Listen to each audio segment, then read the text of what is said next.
हर दोस्तों, मैं हूं ऋषि कुमार और आप सभी का स्वागत है हमारे चैनल पर जिसका हम सरकारी व्लॉग्स।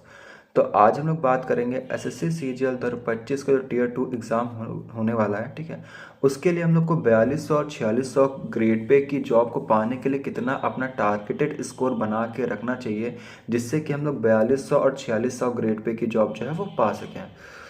तो देखो, अगर हम लोग सबसे पहले बात करते हैं 2024 की कट ऑफ की, तो 2024 में जो आपकी 4600 ग्रेड पे की कट ऑफ गई थी, जो कि एक्साइज B16 की गई थी, वो आपकी बहुत ही हाई गई थी। 348 समथिंग यूआर के लिए गई थी। ठीक है, और भी ऐसे ही आपकी अदर कैटेगरीज के लिए भी गई थी। ठीक है, तो यहाँ पर आपकी जो कट ऑफ थी B16 के लिए 2024 के टाइम पे वो काफ़ी ज़्यादा हाई गई थी। अब यहाँ पर हाई जाने के चांसेस क्या थे, वहाँ पर हाई जाने का कारण क्या था, रीज़न क्या था? तो पहला रीज़न तो यहाँ पर यही था कि वहाँ पर आपको नॉर्मलाइजेशन जो था वो बहुत ही भयंकर रूप से देखने को मिला था। बहुत ही ख़राब तरीके से नॉर्मलाइजेशन हो रखा था, क्योंकि यहाँ पर और आपने एक चीज़ नोटिस करी थी 2024 के टीयर 2 में कि जिसका पेपर जो था एक ही शिफ्ट में, जिसके मार्क्स ज़्यादा थे उसका सिलेक्शन नहीं हो पाया था, जिसके मार्क्स कम थे उसका सिलेक्शन हो गया था। क्योंकि वहाँ पर उन्होंने आंसर किसी के हिसाब से मिलाया था और नॉर्मलाइजेशन इतना भयंकर हो गया था कि जिसका नहीं होना था उसका हो गया था और जिसका होना चाहिए था उसका नहीं हो पाया था। ठीक है, तो वहाँ पर बहुत सारी चीज़ें हो गई थी जिसकी वजह से कोर्ट केस भी चला था 2024 में। लेकिन अगर हम लोग बात करें इस साल का, तो इस साल का जो पेपर है वो एजुकेटी करा रही है। एजुकेटी पहली बार आई है इस बार। तो हो सकता है कि पेपर का जो एग्ज़ाम है वो पैटर्न जो है वो थोड़ा बहुत टीयर 1 में जैसा कि हम लोग को देखने को मिला, तो कुछ नए क्वेश्चंस भी आपको देखने को मिले थे। तो हो सकता है कि आपका जो पेपर लेवल है वो डिफ़िकल्ट हो, और हो सकता है कि पेपर लेवल आपका आसान हो। लेकिन अगर पेपर लेवल डिफ़िकल्ट होता तो पिछले साल के कंपैरिजन में इस बार कट ऑफ जो होगी वो कम ही जाएगी। जाहिर सी बात है, पेपर लेवल डिफ़िकल्ट है। लेकिन अगर पेपर लेवल आसान भी रहता है तो पिछले साल के कंपैरिजन पे इस बार कट ऑफ जो होगी वो कम ही जाएगी।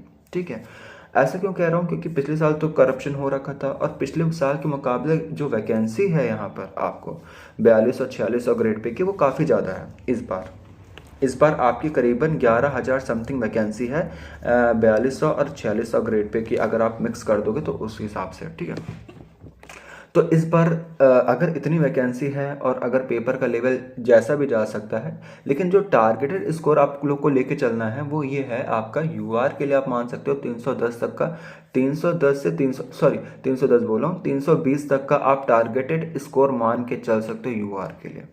320 से 325 तक का। अगर हम लोग 4200 और 4600 के लिए अगर हम लोग बात करें आपका ओबीसी के लिए, तो ओबीसी के लिए जो टारगेट स्कोर मान के चल सकते हो वो है आपका 315 से 320 तक का। इसके अलावा एससी एसटी के लिए आप मान सकते हो 300 से लेकर 305 तक का, और एसटी के लिए मान सकते हो आप 295 से लेकर 300 तक का।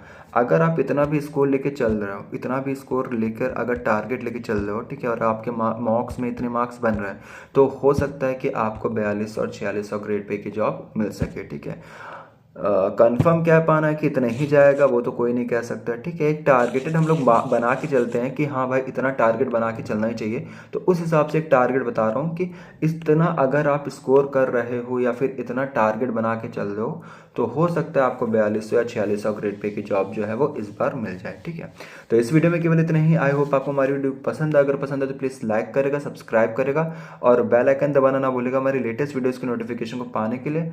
Have a good day, sayonara.